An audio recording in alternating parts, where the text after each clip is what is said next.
voina chuan guitar lesson thar kan zir ho lenga voina kan zir ho le tur chu TBC an ka Innghahna tihla sakha guitar Perhdan kan zir hawango hela hi A in kan langa sanga di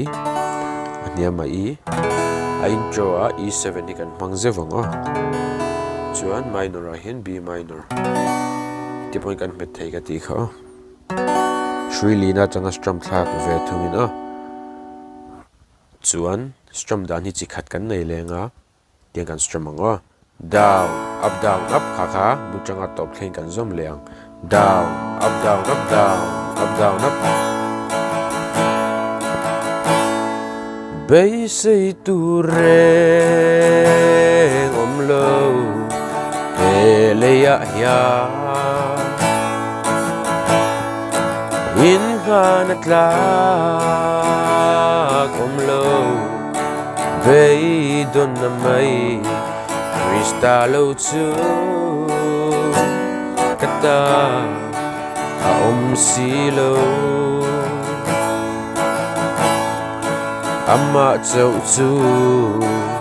ka Innghahna lungpui nge kati khan kan strum anga la nen karon play anga uluk dum ni lo ngai thale don ne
Kristalo chu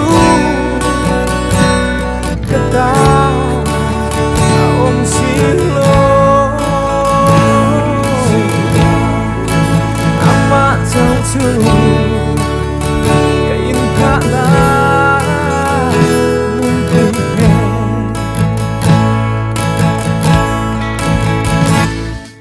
ka rin na hi sing mi ya lo ngat they say that you hello country they say the lady sing me dong nga song they gonna my tin thele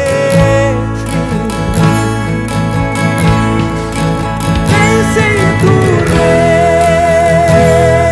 om lo hele ya ya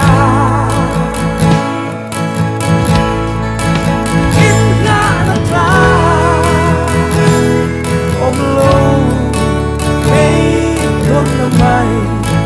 kristalo chu ta om silo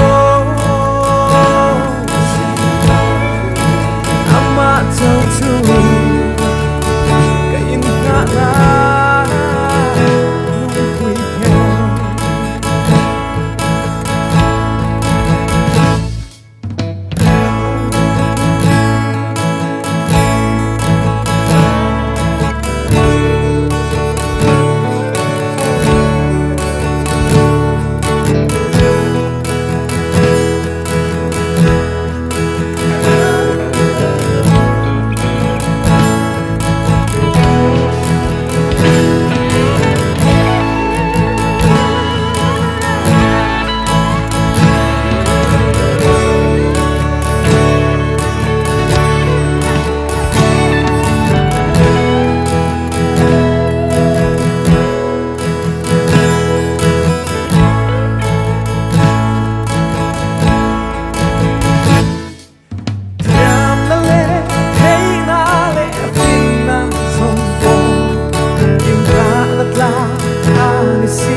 ta lâu chung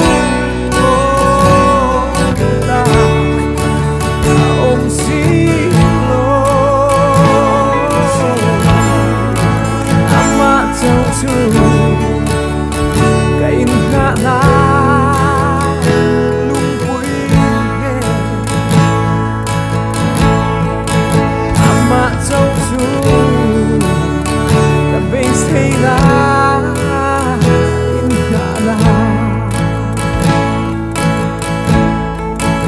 ama châu chu cái Innghahna